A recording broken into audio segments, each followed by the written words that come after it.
성경인물 아카데미 12번째 시간인데요. 오늘은 모세의 장인 이드로에 관해서 함께 나누려고 합니다. 제목을 합력하여 선을 이룬 모세의 장인이라고 정했습니다. 이것은 이드로가 모세를 도와서 이스라엘 백성이 가나안 땅에 입성하는데 중요한 역할을 했다. 그런 의미가 그 속에 포함되어 있습니다. 먼저 이드로의 이름에 대해서 우리가 함께 살펴보려고 합니다. 성경에는 이드로의 이름을 세 가지로 언급을 합니다. 첫 번째는 르우엘입니다. 출애굽기 2장 18절에는 르우엘이라는 이름이 등장합니다. 18절입니다. 그들이 그들의 아버지 르우엘에게 이를 때에 아버지가 이르되 너희가 오늘은 어찌하여 이같이 속히 돌아오느냐. 출애굽기 2장 18절의 말씀인데요. 이것은 르우엘의 딸, 그 십보라죠. 특별히 그가 양을 치는데 양에게 물을 먹이는 일이 좀 쉽지 않은 일이었던 것 같아요. 경쟁이 있고 또 여성이다 보니까. 근데 평소에 비해서 좀 일찍 온 거죠. 양에게 물을 다 먹이고 나서 집에 왔는데 그게 평소보다 좀 빨랐다는 것입니다. 그때 아버지 르우엘이 딸에게 묻는 거죠. 어떻게 이렇게 빨리 왔니? 그래서 오늘 첫 번째 그 이드로의 이름은 성경에 르우엘로 기록이 됩니다. 근데 르우엘이라는 히브리어는 친구라는 단어와 하나님이라는 단어가 합쳐진 합성어죠. 르우는 친구, 엘은 하나님. 그래서 르우엘은 하나님의 친구라는 뜻입니다. 그 모세의 장인이 하나님의 친구라는 이름을 갖고 있었다는 것. 사실 그것은 굉장히 의미가 있습니다. 모세의 장인은 이스라엘 사람은 아닙니다. 이스라엘 백성은 아니에요. 그런데 그가 하나님의 친구라는 이름을 갖고 있었다는 것, 그것은 그만큼 이스라엘 백성이 애굽에서 나와 광야에서 생활할 때 우호적이고 도움을 준 인물이라는 것을 암시하고 있다고 해도 틀리지 않습니다. 루엘, 하나님의 친구. 모세는 어떤 면에서 그 장인을 잘 만났다라고 할 수 있습니다. 두 번째 이름은 이드로입니다. 이드로인데요. 그 출애굽기 4장 18절에서 이드로라는 이름이 처음 나옵니다. 모세가 그의 장인 이드로에게로 돌아가서 그에게 이르되 나로 가게 하소서. 이드로가 모세에게 평안히 가라 하니라. 어떤 장면일까요? 그것은 하나님께서 모세를 부르시고 모세를 애굽 땅으로 보내시잖아요. 이스라엘 백성을 애굽에서 나오게 하시기 위하여. 그때 함께 생활했던 그 장인 이드로에게 모세는 가서 그 하나님의 그 뜻을 전하죠. 그러면서 자기가 지금 애굽으로 가야 되겠습니다. 그것을 알리는 거죠. 고지하는 거죠. 그때 장인 이드로가 모세에게 말합니다. 평안히 가라. 그렇게 말하죠. 또한 출애굽기 18장 1절에도 역시 이드로라는 이름이 등장합니다. 모세의 장인이며 미디안 제사장인 이드로가 이렇게 시작을 하죠. 따라서 그 처음에 모세의 장인 이름은 성경에 르우엘이 기록되지만 그러나 그 이후에 이드로라는 이름으로 바뀌게 됩니다. 동일 인물이겠죠. 학자들은 그렇게 생각합니다. 이드로는 모세의 장인이나 미디안의 제사장을 언급할 때 주로 사용된 이름인 것 같다라고 그렇게 르우엘이라는 이름과 구별해서 학자들은 말하죠. 또 다른 이름이 하나의 성경에 등장합니다. 그 이름은 호밥입니다. 그 호밥은 우리가 보통 이드로의 아들로 생각하는데요. 근데 사사기 4장 11절에는 호밥을 모세의 장인으로 기록합니다. 한번 읽어볼까요? 사사기 4장 11절 말씀을요. 모세의 장인 호밥의 자손 중 겐 사람 헤벨이 떠나 게데스에 가까운 사하나님 상수리 나무 곁에 이르러 장막을 쳤더라. 저기 사사기에는 모세의 장인을 호밥이라고 분명히 기록하고 있습니다. 근데 그 성경의 여러 내용들을 종합해 볼 때 호밥은 그 모세의 장인이라고 하기는 어렵습니다. 그렇게 쓴 이유는 호밥이 자기의 아버지인 루엘 혹은 이드로의 대리인과 같은 신분으로 이스라엘과 동행했기 때문으로 보통 생각합니다. 그 호밥이 그 이스라엘 백성과 함께 광야에서 가나안으로 갔거든요. 근데 그 이유는 그 광야 길을 안내하기 위해서 호밥이 그렇게 하는 겁니다. 그 민수기 10장 29절에 그 모세가 부탁을 하죠. 그래서 그 호밥이 함께 동행하거든요. 민수기 10장 29절입니다. 모세가 모세의 장인 미디안 사람 르우의 아들 호밥에게 이르되, 그렇죠? 그러니까 호밥이 르우엘 이드로는 아니에요. 호밥이 모세의 장인은 아니에요.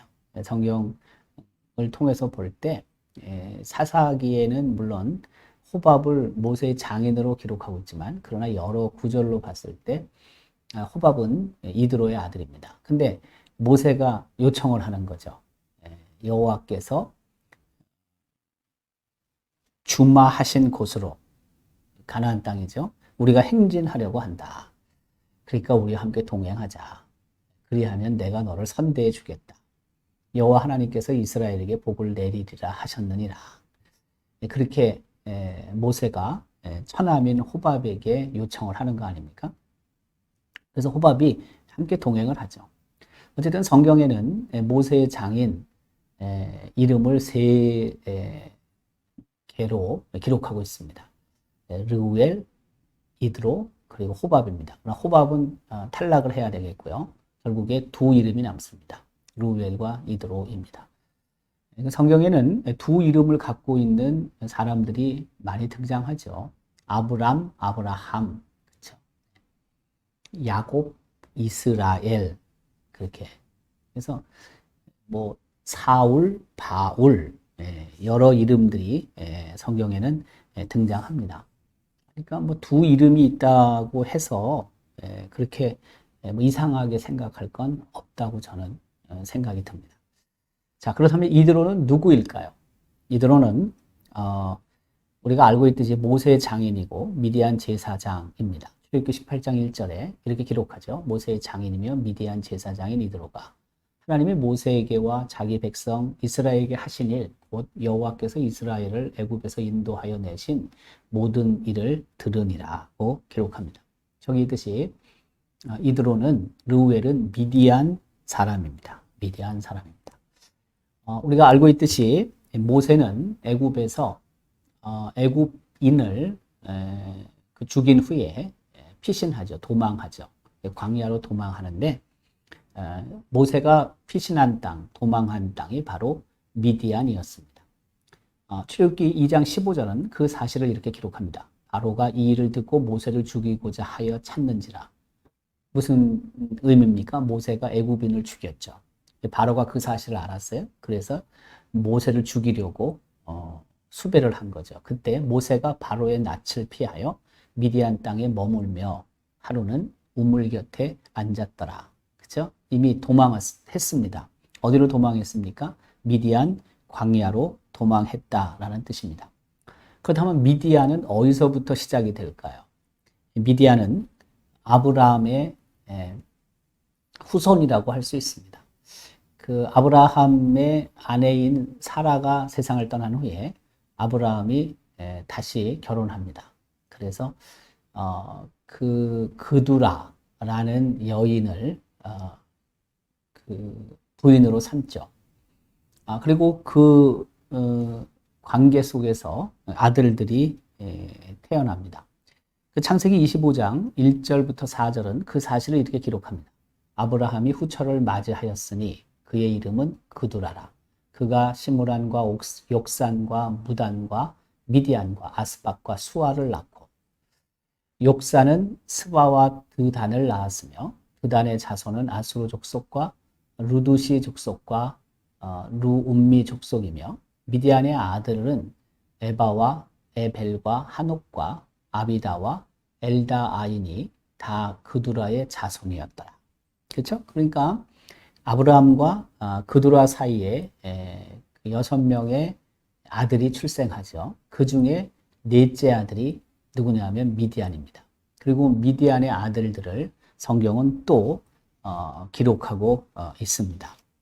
이 미디안 자손들은 그 팔레스타인 그 남쪽 동부 지역에서 살았습니다.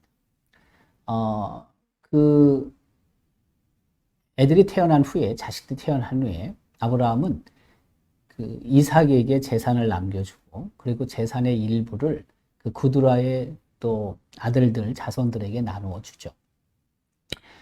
그래서 이들은 동방, 곧 동쪽, 팔레스타인 남동부에 가서 살게 됩니다. 창세기 25장 그 5절, 6절은 그 사실을 분명하게 기록합니다. 아브라함이 이삭에게 자기 모든 소유를 주었고, 자기 서자들에게도 재산을 두어. 그렇죠?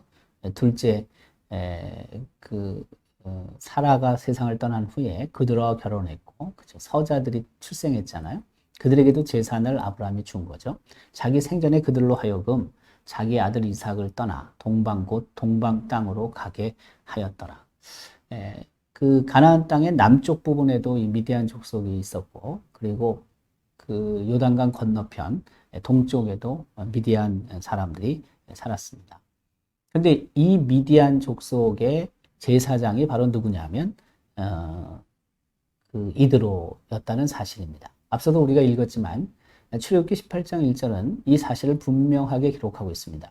모세의 장인이며 미디안 제사장인 이드로가 하나님이 모세에게와 자기 백성 이스라엘에게 하신 일 곧 여호와께서 이스라엘을 애굽에서 인도하여 내신 모든 일을 들으니라.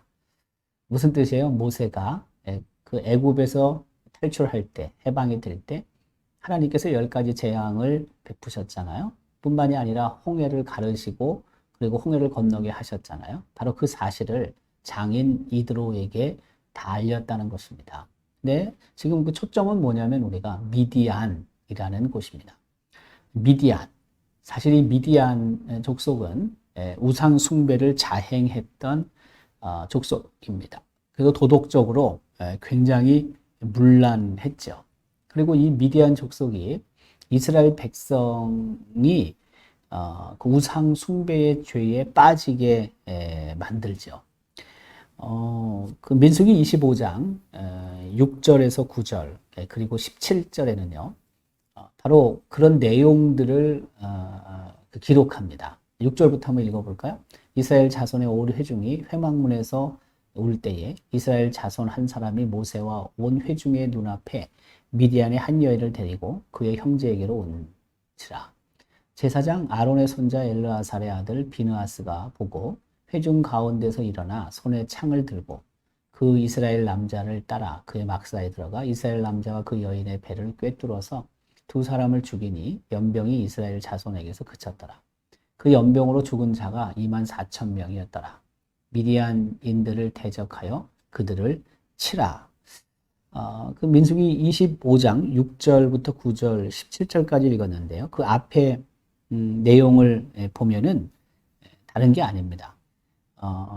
그 미디안 족속이 이스라엘 백성에게 음행의 죄를 짓게 한 거죠. 우상 숭배의 죄를 짓게 한 거죠. 그래서 저와 같은 심판을 하나님께서 하셨던 것입니다. 다시 말하면 이 미디안 족속은 그 아까 언급한 것처럼 도덕적으로 상당히 문란한 그러한 삶을 살았고 그것이 이스라엘 백성에게 영향을 주죠.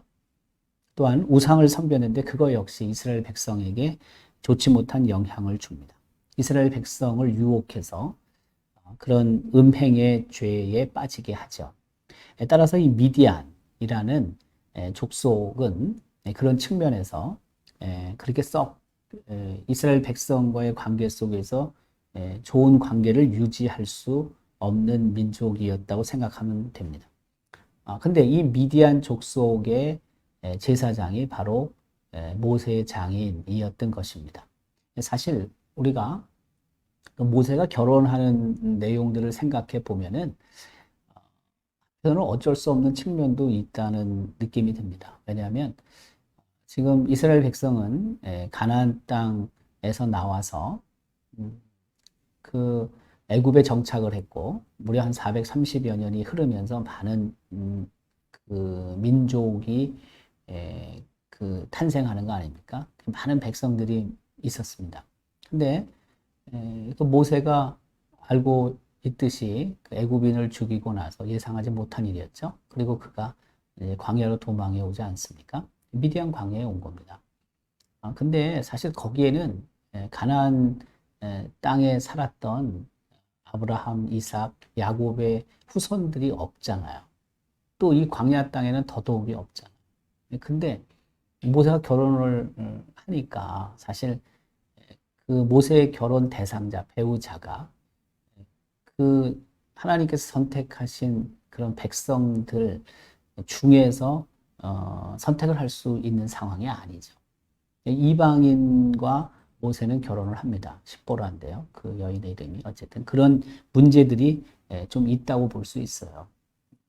이제 그런 측면에서 사실 그 결혼의 문제에도 그 우리가 살아가면서 예수 믿지 않는 사람과 결혼하는 그런 부분들이 정말 피치 못하게 벌어질 수도 있다는 것을 저는 모세의 결혼을 통해 생각을 해보는 거죠.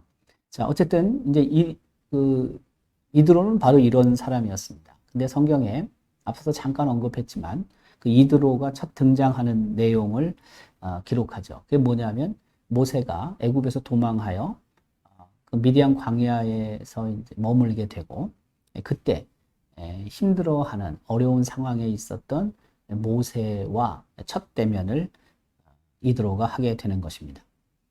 근데 사실 이 속에서 우리가 알고 있듯이 그 미디안의 제사장인 이드로에게는 딸이 있었고 그리고 이 딸들이 어려운 형편에 있을 때 모세가 돕게 되죠. 출애굽기 2장 16절, 17절 읽어볼까요? 미디안 제사장에게 7딸이 있었더니 그들이 와서 물을 길어 구유에 채우고 그들의 아버지의 양떼에게 먹이려 하는데 목자들이 와서 그들을 쫓는지라 모세가 일어나 그들을 도와 그 양떼에게 먹이니라. 그죠? 네. 또 계속 이어지죠. 그들의 아버지 르우엘에게 이를 때에 아버지가 이를 때 너희가 오늘은 어찌하여 이같이 속히 돌아왔느냐. 그들이 이르되 한 애굽 사람이 우리를 목자들의 손에서 건져내었고 우리를 위하여 물을 길어 양떼에게 먹였나이다. 아버지가 딸들에게 이르되 그 사람이 어디 있냐? 너희가 어찌해서 그 사람을 버려두고 왔냐? 그를 청하여 음식을 대접하라 하였더라. 그렇죠?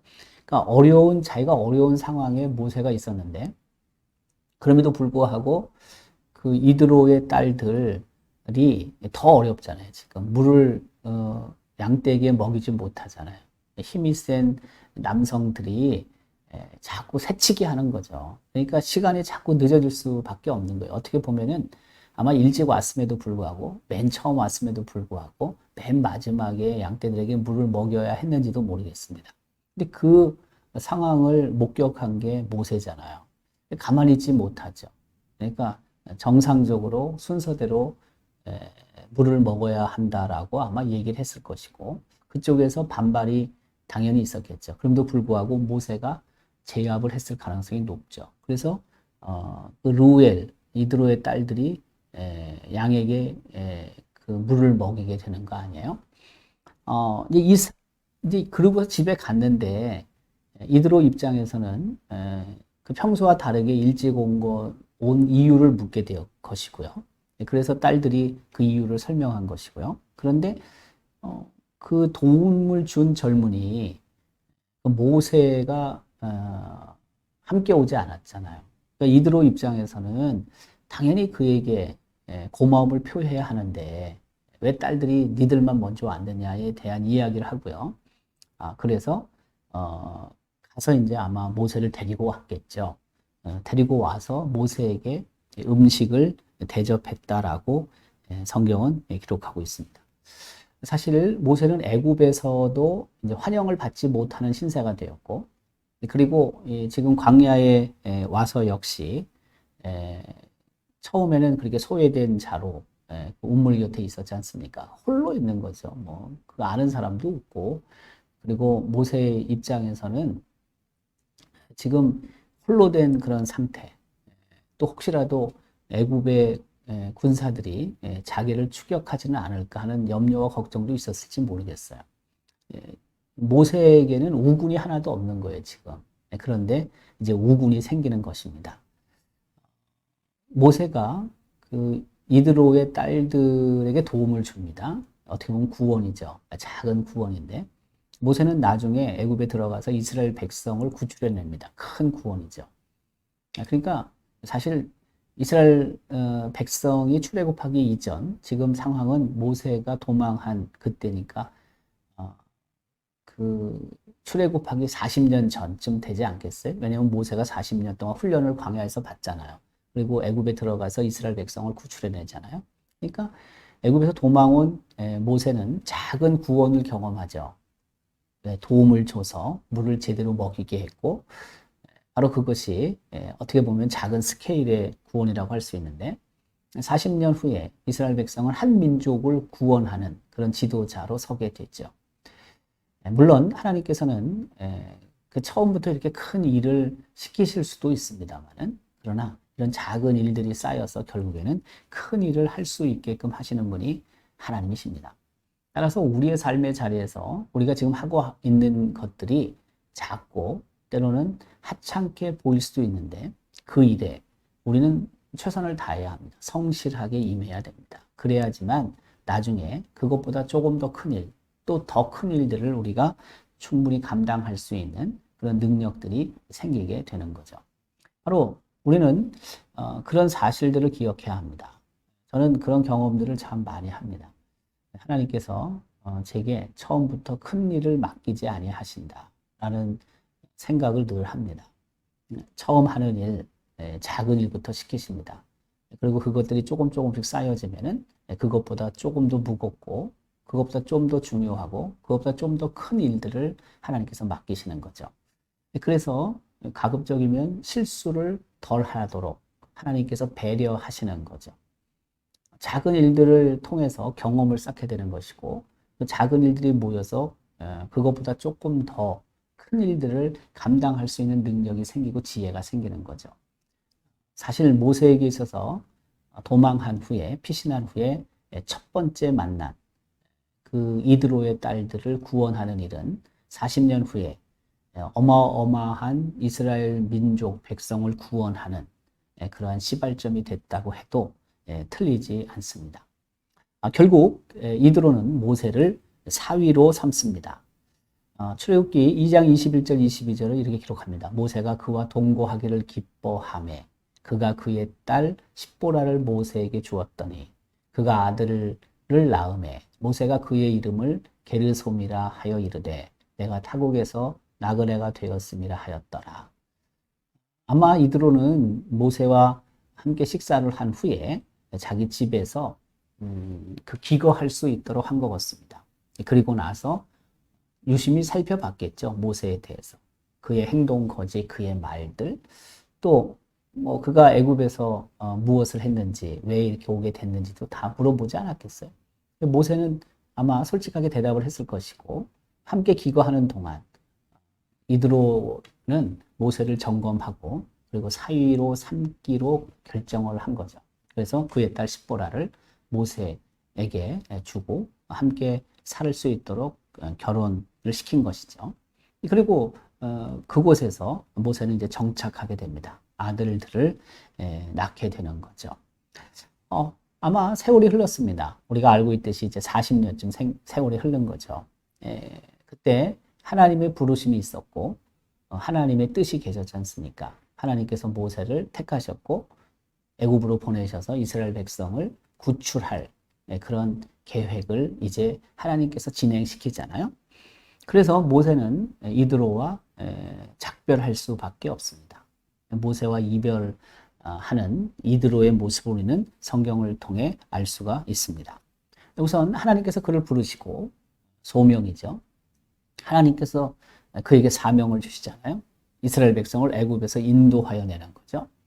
그래서 하나님께서 그런 일들을 감당하기 위하여 모세를 애굽으로 보내시죠. 파송이죠. 그러니까 소명 부르시고 임무를 주시고 사명 그리고 뭐예요? 그렇게 하기 위해서 하나님이 보내시죠. 파송하십니다.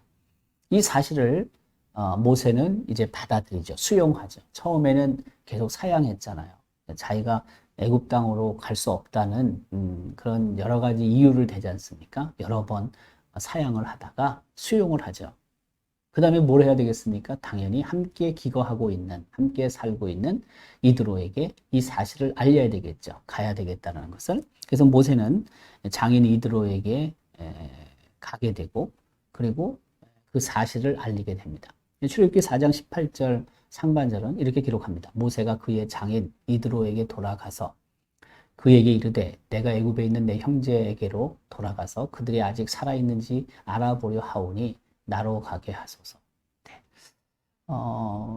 이 본문에는 애굽으로 돌아가는 이유가 자신의 형제들이 그곳에 지금 생존하고 있는지를 알기 위해서 가겠다라고 이드로에게 말하지만 그러나 하나님께서는 더 큰 뜻을 계획을 갖고 계셨던 거죠.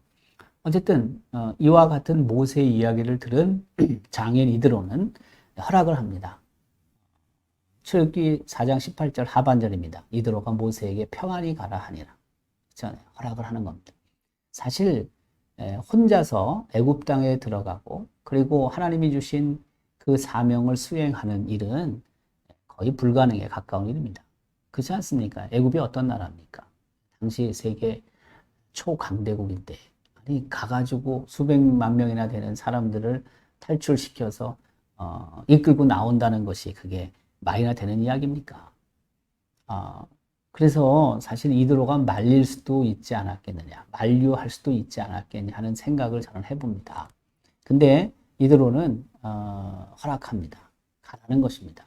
자포자기해서 가라기보다는 모세가 믿는 하나님, 40년 동안 그것을 보았을 것이고, 그래서 나름대로 그 모세가 믿는 하나님에 대해 이드로가 알고 있는 것, 이해하고 있는 게 있었겠죠. 사실 모세는 그 하나님의 명령을 사양하면서 계속해 그 염려와 걱정이 그에게 분명히 있었을 것 같아요. 그때 장인이 모세에게 말하지 않습니까? 평안히 가라, 평안히 가라. 기왕 가게 되는데 네가 두려워하고 염려하고 걱정하면서 가는 것, 그것은 옳지 않다는 의미겠죠. 마음 평안하게 가라. 아마 저 속에는 네가 믿는 하나님께서 너를 그렇게 보내시기 때문에 아마 그 하나님의 뜻 가운데서 그러한 것들을 하나님께서 이루실 것이다 라는 믿음이 저 속에 포함되어 있다고 저는 생각해요. 왜냐하면 후에 이스라엘 백성을 이끌고 광야에 모세가 나왔을 때 이드로를 만나게 되는데 그 이드로의 발언을 보면, 말하는 것을 보면은 이드로가 그 하나님에 대한 신뢰가 있거든요. 그래서 그것을 미리 우리가 읽어보고 또 그것을 기초로 해보면은 모세에게 평안히 가라고 한 장인 이드로의 말에는 믿음이 담겨져 있다라고도 할 수 있습니다. 결국 아쉬운 이별을 하게 됩니다. 그런 믿음이 있다 할지라도 사실 애굽 땅은 사지와도 같습니다. 죽음의 땅입니다. 모세가 그곳에 가서 물론 잘 하겠지만 그럼에도 불구하고 인간적인 염려와 걱정이 왜 없겠습니까? 당연히 있다고 봐야죠. 그런 상황 속에서 모세와 그리고 이드로는 헤어지게 됩니다. 그리고 어떤 일이 벌어집니까? 모세가 애굽 땅에 들어가서 결국에는 이스라엘 백성을 이끌고 광야로 오게 되는 것입니다. 그 모세를 그 하나님께서 도구로 사용하셨던 것입니다. 결국 그 이스라엘 백성을 이끌고 나온 모세, 소식을 들었겠죠. 장인 이드로가. 그래서 이드로가 모세를 찾아오게 되는 것입니다. 근데 찾아올 때 이드로는 모세의 가족들과 함께 왔습니다. 출애굽기 18장 2절, 3절, 4절을 한번 자세히 읽어봤으면 좋겠습니다. 읽겠습니다. 모세의 장인 이드로가 모세가 돌려보냈던 그의 아내 십보라와 그의 두 아들을 데리고 왔으니 그 하나의 이름은 게르솜이라. 이는 모세가 이르기를 내가 이방에서 나그네가 되었다 하며 하나의 이름은 엘리에셀이라. 이는 내 아버지의 하나님이 나를 도우사 바로의 칼에서 구원하셨다 함이더라. 2절, 3절이 굉장히 중요합니다. 모세의 장인 이드로가 모세가 돌려보냈던 그의 아내 십보라와 그의 두 아들을 데리고 왔다. 다시 말하면 모세가 애굽으로 들어갈 때 그의 가족들과 함께 애굽에 간 것은 아니라는 것입니다. 모세가 애굽으로 향하면서 혼자 갔다는 것, 물론 하나님과 함께 갔지만 혼자 갔다는 것입니다. 두 아들과 아내는, 부인은 장인 어른에게 맡겼던 거죠. 그리고 비장한 마음으로 모세는 혼자서 애굽으로 갔고 애굽에서 그의 형 아론과 누이 미디암을 만나게 돼서 거사를 도모하게 되는 거죠. 아마 그 부인과 두 아들을 애굽 땅으로 함께 갔다면 이 행보에 좀 어려움이 있었을 거라고 생각이 듭니다. 당연히 힘들었겠죠. 아이들과 함께 가서 부인과 함께 가서 주신 사명이 너무나 크고 막중한데 그것을 수행하는 것이 얼마나 힘들었겠어요. 또 그 부인과 두 아들이 위험에 처할 수도 있겠죠. 그러니까 제가 생각할 때는 모세 입장에서는 광야에 이 가족들을 남겨두고 혼자 가서 일을 잘 처리하고 다시 만나는 그날을 고대하며 기대하며 모세가 애굽으로 갔을 가능성이 굉장히 많습니다. 결국에는 광야까지 이스라엘 백성을 이끌고 모세가 왔고 그 사실을 장인인 이드로가 들었고 그래서 만나고 싶은 보고 싶은 두 아들과 부인을 데리고 아버지 이드로가 그 사위인 모세에게 가는 것입니다. 갔을 때 모세가 얼마나 보고 싶은 가족들입니까? 십보라 부인, 그리고 게르솜과 엘리에셀, 그리고 장인, 자기가 처음 광야에 왔을 때 환대해주고, 그리고 40년 동안 자리 잡아 잘 살 수 있도록 도운 사람, 장인이 들어. 당연히 문안을 해야 되겠죠. 장인이 들어를. 그래서 출애굽기 18장 5절, 6절, 7절은 그 사실을 이렇게 기록합니다. 모세의 장인 이드로가 모세의 아들들과 그의 아내와 더불어 광야에 들어와 모세에게 이르되 곧 모세가 하나님의 산에 진친 곳이라. 그가 모세에게 말을 전하되 내 장인 나 이드로가 내 아내와 그와 함께 한 그의 두 아들과 더불어 내게 왔노라. 모세가 나가서 그의 장인을 맞아 절하고 그에게 입맞추고 그들이 서로 문안하고 함께 장막에 들어가서 라고 기록하죠. 정말 기뻤을 것 같습니다. 저기 지금 6절, 7절 내용을 보면요. 아주 생생하게 우리가 상상할 수 있습니다. 그렇죠? 모세가 있는 곳에까지 장인과 그의 가족이 갔고, 그렇죠? 그래서 아마 이드로가 이 사실을 누군가에게 알렸을 것이고, 그 사람이 모세에게 또다시 전했을 것이고, 그때 모세는 뛰어나온 거죠. 7절 모세가 나가서, 그렇죠? 뛰어나온 거죠. 그래서 이드로를 만나고 절을 하고 그에게 입을 맞추고 서로 문안하고 그리고 함께 장막에 들어갔습니다. 함께 장막에 들어가서 무슨 일이 있었을까요? 아마 포옹하고 두 아들 그리고 부인 얼마나 그동안 보고 싶었던 얼굴이었겠습니까? 그런데 바로 그와 같은 일이 벌어졌는데 그때 모세가 이드로를 깍듯이 섬깁니다. 그렇죠? 절을 하고 그리고 입 맞추고 문안합니다. 바로 이와 같은 일들이 이스라엘 백성이 애굽에서 나온 후에 이드로와 모세가 만나게 되었고 그리고 그 이후에 또 다시 이제 우리는 그 이드로의 신앙에 대해서 한번 생각해 볼 그런 기회를 맞게 되는 겁니다. 다시 말해서 모세와의 대화 속에서 이드로의 신앙이 어떤지를 우리는 알 수가 있습니다. 그 하나님께서 모세와 어떻게 함께 하셨는지, 하나님께서 애굽 땅에서 무슨 일을 하셨는지, 하나님께서 홍해에서 어떤 일을 하셨는지, 많은 고난과 그리고 어려움이 있었지만 하나님께서 이스라엘 백성을 어떻게 구원하셨는지에 대해 모세가 증언하게 되죠. 출애굽기 18장 8절에 이렇게 기록합니다. 모세가 여호와께서 이스라엘을 위하여 바로와 애굽 사람에게 행하신 모든 일과 길에서 그들이 당한 모든 고난과 여호와께서 그들을 구원하신 일을 다 장인에게 말하매. 그렇죠? 네. 바로와 애굽 사람에게 행하신 모든 일, 10가지 재앙, 홍해 건넌 거. 그 다음 뭐예요? 홍해를 건넌 후에 이스라엘 백성이 물이 없어서 고난을 당했지 않습니까? 얼마나 힘들었습니까? 그리고 또 이어서 아말렉과의 전쟁도 있었고, 그래서 광야에 들어와서 벌어진 여러 일들에 대해, 당한 고난에 대해서 하나님이 이스라엘 백성과 어떻게 함께 하셨는지, 하나님께서 어떻게 자신들을 구원하셨는지를 누구에게 이야기합니까? 이드로 장인에게 이야기하는 것입니다. 모세의 증언이죠. 어떻게 보면 간증이라고도 할 수 있습니다. 모세가 간증을 하는 것입니다. 그때 이드로가 듣고 나서 고백을 합니다. 근데 이 고백은 사실 신앙 고백과도 같습니다.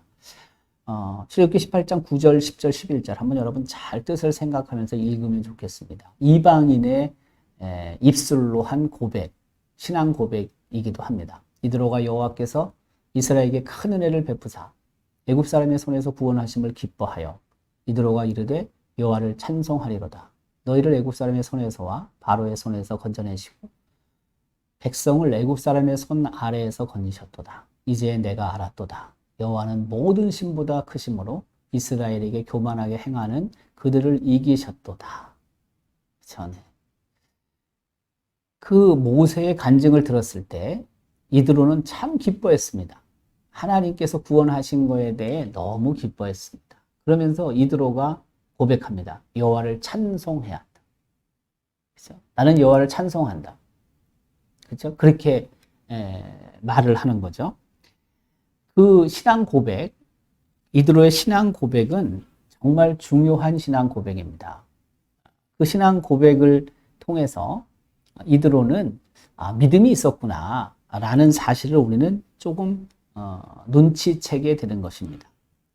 여호와를 찬송하리로다. 너희를 애굽 사람의 손에서와 바로의 손에서 건져내시고 백성을 애굽 사람의 손 아래에서 건지셨도다. 이제 내가 알았도다.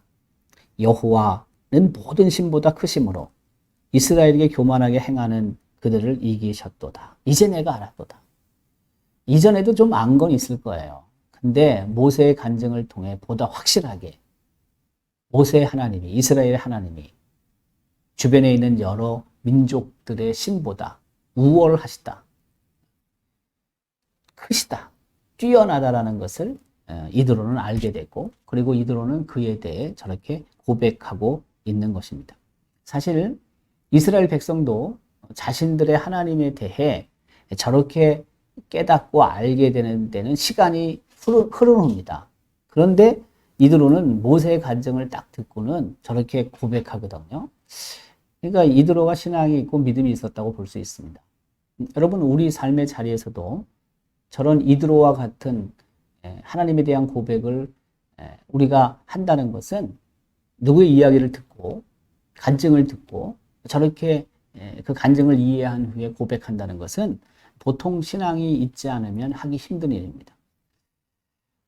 이드로는 하나님의 친구라는 의미, 르우엘이라는 이름을 갖고 있었잖아요. 저걸 통해서 볼 때, 저런 고백을 통해서 볼 때 하나님을 누구보다 잘 이해한 하나님의 친구와 같은 사람이었다고 해도 틀리지 않습니다. 저런 신앙 고백과 더불어 이드로는 예배자였다고 할 수 있습니다. 출애굽기 18장 10절인데요. 이드로가 이르되 여호와를 찬송하리로다. 여러분, 예배의 핵심은 찬송입니다. 누구를? 하나님을 찬송하는 게 예배입니다. 결국에 이드로는 예배자라는 사실을 우리는 이해할 수가 있습니다. 뿐만이 아니라 또 출애굽기 18장 12절에는 희생 제물을 가져 와서 이드로가 하나님께 드리고, 그리고 아론과 이스라엘 모든 장로들과 함께 하나님 앞에서 먹죠. 그 떡을 먹죠. 보세요. 18장 12절입니다.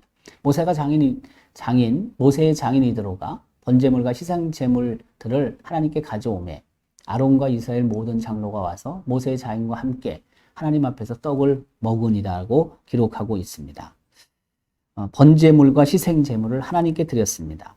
그리고 아론과 이스라엘 장로들과 함께 떡을 먹었습니다. 이것도 제사, 예배의 한 행위라고 볼 수가 있습니다. 다시 말하면 광야에서 행해진 첫 번째 번제와 희생물이라고 생각할 수 있죠. 앞에 그런 게 없거든요. 그런 의의를 갖습니다. 이것은 그 이드로도 뭐 미디안의 제사장이니까 사실 이방 신들에게 제사하는 일에 익숙할 수는 있어요. 그렇지만 지금 이드로는 모세의 간증을 듣고 나서, 그렇죠? 모세의 간증을 듣고 나서 하나님을 찬송하잖아요. 그리고 하나님 앞에 예배자로 서잖아요. 따라서 그가 가지고 온 번제물과 희생 제물은 하나님께 제사하는 제물이었고, 그리고 그 내용을 보면 그가 하나님 앞에 예배자로 온전히 섰다는 것을 우리는 알 수가 있다는 것입니다. 자, 이와 같은 일이 있은 후에 이드로가 모세에게 조언을 하게 됩니다. 근데 그 조언을 할 때 그냥 막 하는 것은 아니고 모세가 하는 행동을 장인 이드로는 잘 본 거죠. 잘 봐서 모세가 잘하고 있긴 하지만 그러나 부족한 것, 수정해야 하고 고쳐야 될 것들에 대해서 충원을 하게 되는 거죠. 모세가 재판을 하고 있었는데 그 재판하는 것을 이드로가 유심히 봅니다. 출애굽기 18장 13절부터 16절까지는 이렇게 기록하는데요. 한번 읽어볼까요? 이튿날 모세가 백성을 재판하느라고 앉아 있고 백성은 아침부터 저녁까지 모세 곁에 서 있는지라. 모세의 장인이 모세가 백성에 행하는 모든 일을 보고 이르되 네가 이 백성에 행하는 이 일이 어찌 됨이냐? 어찌하여 네가 홀로 앉아 있고 백성은 아침부터 저녁까지 네 곁에 서 있느냐? 모세가 그의 장인에게 대답하되 백성이 하나님께 물으려고 내게로 옴이라. 그들이 일이 있으면 내게로 오나니 내가 그 양쪽을 재판하여 하나님의 율례와 법도를 알게 하나이다. 당연히 모세는 이스라엘 지도자고 그리고 시비를 가려줄 책임이 있습니다. 근데 문제가 뭐냐면 모든 문제를 모세가 다 했다는 사실입니다. 그러니까 이드로 입장에서는 물어보니까 뭐 맞긴 맞는데 모세의 모든 일들이 집중되고 있는 것에 대한 우려를 갖는 거죠.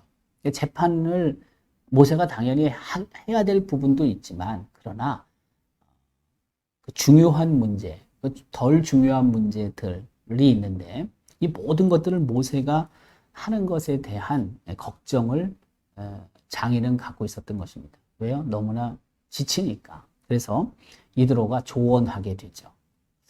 출애굽기 18장 17절부터 22절까지는 그렇게 조언하는 내용을 기록합니다. 17절입니다. 모세의 장인이 그에게 이르되 내가 하는 것이 옳지 못하도다. 너와 또 너와 함께한 이 백성이 필경 기력이 쇠하리니 일이 내게 너무 중함이라. 내가 혼자 할 수 없느니라. 이제 내 말을 들으라. 내가 네게 방침을 가르치리니 하나님이 너와 함께 계실지로다. 너는 하나님 앞에서 그 백성을 위하여 그 사건들을 하나님께 가져오며 그들에게 율례와 법도를 가르쳐서 마땅히 갈 길과 할 일을 그들에게 보이고 너는 또 온 백성 가운데서 능력 있는 사람들 곧 하나님을 두려워하며 진실하며 불의한 이익을 미워하는 자를 살펴서 백성 위에 세워 천부장, 백부장, 50부장, 10부장을 삼아 그들이 때를 따라 백성을 재판하게 하라. 큰 일은 모두 네게 가져갈 것이요 작은 일은 모두 그들이 스스로 재판할 것이니 그리하면 그들이 너와 함께 담당할 것인즉 일이 네게 쉬우리라 라고 기록하고 있습니다. 우리가 앞에 그 17절 부터 쭉 기록하고 있지만 염려하고 있는 것입니다. 누가요? 이드로가 누구를? 사위 모세를 염려하고 있는 것입니다. 그래서 이드로는 천부장, 백부장, 오십부장, 십부장을 세우라고 말하는 것입니다. 그들이 재판할 수 있도록 하라는 것입니다. 그들을 세울 때 그들이 그 역할을 잘 할 수 있도록, 그렇죠? 역할을 잘 할 수 있도록 그 유능한 사람을 선택을 해야 되겠죠. 뿐만이 아니라 백성들에게 그 율례를 가르쳐야 된다는 거죠. 그렇죠? 네. 그래서 그 법도를 가르쳐서 자신들이 스스로 해결할 것은 해결하게 하고, 안 되는 것은 천부장, 또 백부장, 오십부장, 십부장이 그 일을 하고, 또 안 되는 것은 모세가 할 수 있도록 그런 행정 조직을 갖춰야 한다는 것을 조언하게 되는 것입니다. 맞습니다. 하나도 틀리지 않습니다. 이렇게 체계를 갖추어서 일을 해야지만 비로소 효율적이 될 수 있고, 또 하나님의 사람 모세도 더욱 탈진되지 않은 상태에서 역할을 할 수 있지 않겠습니까? 우리 교회도 백부장, 30부장, 10부장이 있습니다. 구역을 책임지고 있는 10부장은 10명을 책임져라는 겁니다. 구역 식구들 중에 30부장은 30명, 백부장은 100명의 구역 식구들을 돌보고 기도하고 또 잘 양육하라는 뜻이죠. 그들을 통해서 하나님께서 일하고자 하시는 것들이 이루어지고, 그래서 다 합력하여 교회가 든든히 서갈 수 있도록 하라는 것입니다. 자, 어쨌든 이렇게 조언을 이드로가 하는데, 이와 같은 아이디어를 내는 것에는 자기 생각, 상식에 준해서 하기보다는 하나님의 주권을 인정하고 있는 이드로의 모습을 볼 수 있습니다. 출애굽기 18장 23절 읽겠습니다. 내가 만일 이 일을 하고 하나님께서도 내게 허락하시면 내가 이 일을 감당하고 이 모든 백성도 자기 곳으로 평안히 가리라. 하나님께서도 내게 허락하시면, 자기는 이런 조언을 하지만, 안을 내놓지만, 제안하지만, 그러나 하나님이 허락하시지 않으면, 하나님이 결재하시지 않으면 안 된다는 것입니다. 자기가 지금 좋은 아이디어를 내놓는다 할지라도 하나님이 노하시면 할 필요가 없다는 것입니다. 그러니까 우리는 여기서 이드로의 그 신앙, 하나님의 주권을 인정하는 신앙을 볼 수가 있는 것입니다. 자신의 조언대로 하는 것이 중요한 것이 아니라 과연 그것이 하나님의 뜻에 합한 것인지, 하나님이 정말 예스라고 하나님이 동의하실는지를 먼저 점검하라는 뜻입니다. 이후에 모세가 순종하게 됩니다. 그 말대로 하는 것이죠. 그 출애굽기 18장 24절부터 27절까지 내용인데 24절만 읽어볼까요? 이에 모세가 자기 장인의 말을 듣고 그 모든 말대로 하여, 그죠? 그래서 능력 있는 사람을 선택해서 천부장, 백부장, 50부장, 10부장을 세우는 것입니다. 모세는 그 장인 이드로의 조언을 귀하게 여겼습니다. 그리고 그것을 실행에 옮겼습니다. 물론 하나님의 뜻을 물었겠죠. 네, 하나님의 뜻을 묻고 나서 하나님이 그 부분에 동의를 하셨다는 확신이 있었을 때 모세가 그 일을 했고요. 이 조언이 굉장히 주요했습니다. 후에 신명기 1장에는 모세가 이 조언이 얼마나 중요했는지를 다시 설교를 통해 다시 한번 설명하고 있거든요. 그만큼 아주 중요한 획기적인 그 행정 조직을 갖추는 데 있어서, 또 어떤 사법 그런 조직을 갖추는 데 있어서 이드로의 역할이 컸다라고 할 수 있습니다. 다시 말하여 합력하여 선을 이루게 되었던 것입니다. 누구와 누가? 장인인 모세와, 그렇죠? 그리고 장인인 이드로와 모세가 합력해서 결국에는 선을 이루게 되었고, 이스라엘 백성을 다스리고 또 이스라엘 백성을 위한 일에 하나님께서는 장인 이드로를 귀하게 사용하셨다라는 것입니다. 자, 오늘 우리가 이드로에 대해서 함께 살펴보고 있는데, 이드로가 주는 교훈이 무엇일까요? 첫 번째는 이스라엘 백성이 배타적인 공동체가 아니다라는 것을 우리는 사실 알아야 됩니다. 그게 무슨 뜻이냐면, 이스라엘 백성이 애굽에서 나올 때 수많은 잡족과 함께 나왔다고 성경은 기록합니다. 출애굽기 12장 37절, 38절에 한번 읽어볼까요? 이스라엘 자손이 라암셋을 떠나 숲곳에 이르리 유아 외에 보행하는 장정이 60만 가량이요 수많은 잡족과 양과 소와 심히 많은 가축이 그들과 함께 했다라고 기록합니다. 라암셋은 이스라엘 백성이 거주했던 지역입니다. 이제 그래서 그것을 떠나가지고 가나안 땅을 향해 홍해를 건너는 거 아닙니까? 근데 이스라엘 백성과 함께 그 떠났던 사람들이 있는데 수많은 잡족이라고 성경은 기록하거든요. 잡족. 다시 말하면 순수 야곱의 후손들만이 애굽을 떠난 것은 아니라는 거예요. 출애굽한 건 아니라는 거예요. 하비루라는 말이 있는데요. 하비루라는 것은 그 히브리 우리가 이스라엘 백성을 히브리 민족이라고 그러잖아요. 하비루, 히브리 이게 사실은 같은 그 의미를 갖는 단어라고 보통 생각합니다. 히브리가 하비루라는 데서 나왔다. 근데 하비루라는 저 단어는 당시에 낮은 사회 계층 사람들을 의미했습니다. 그 이스라엘 백성이 그 애굽 백성들이 볼 때는 애굽 사람들이 볼 때는 굉장히 사회적으로 낮은 신분의 사람으로 취급을 받았던 거죠. 나중에는 노예 생활까지 하잖아요. 얼마나 그 비참한 생활을 했습니까? 애굽 사람들의 눈에는 초라한 그런 어떤 민족으로 생각을 했다는 것입니다. 그래서 그 하비루라는 단어는 그 당시에 하층민들을 의미하는 단어였습니다. 노예라든지 용병 혹은 무법자들입니다.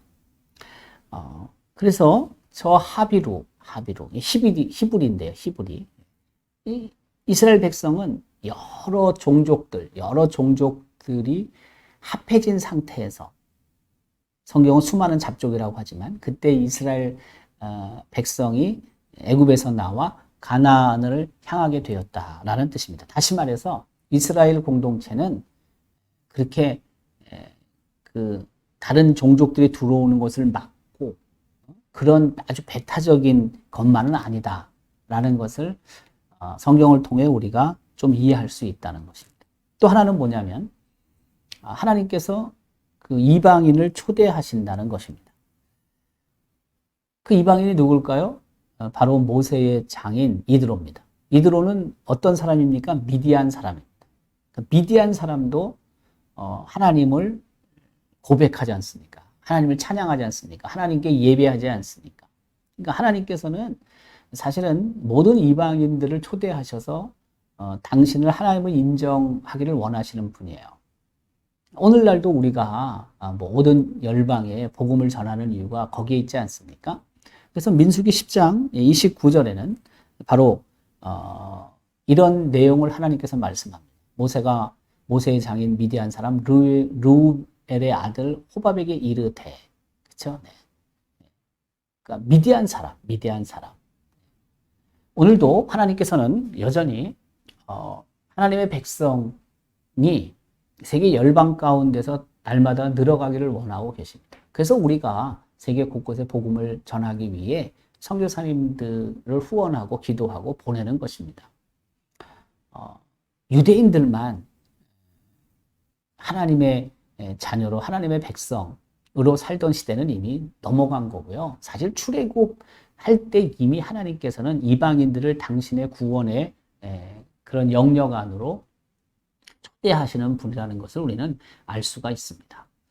자, 오늘 이들을 통해서 우리는 함께 하나님이 주시는 말씀, 교훈을 살펴보았습니다.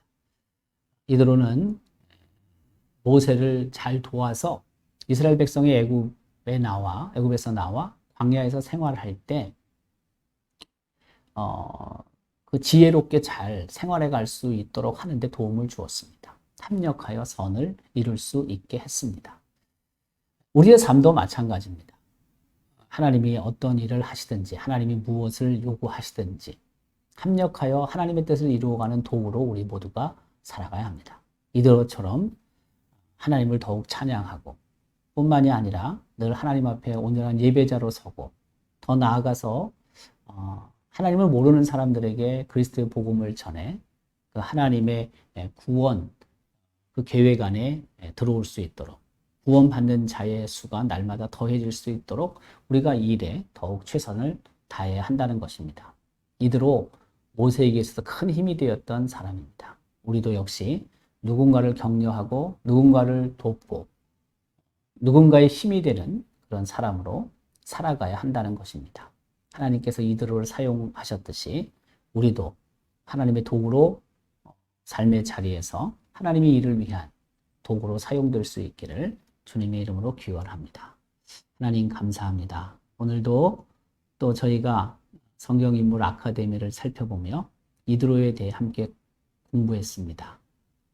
합력해서 하나님의 뜻, 하나님의 계획을 이루어간 이드로처럼 우리의 삶도 더욱 아버지 하나님의 계획 안에 거룩한 도구로 사용되게 하셔서 하나님의 영광을 드러내는 사람들이 되게 하여 주옵소서. 고맙습니다. 예수님의 이름으로 기도합니다. 아멘. 한 주 동안 우리 이드로에 대해서 묵상하며 또 하나님이 주시는 교훈을 마음에 품고 더욱 하나님이 원하시는 삶을 살 수 있기를 바랍니다.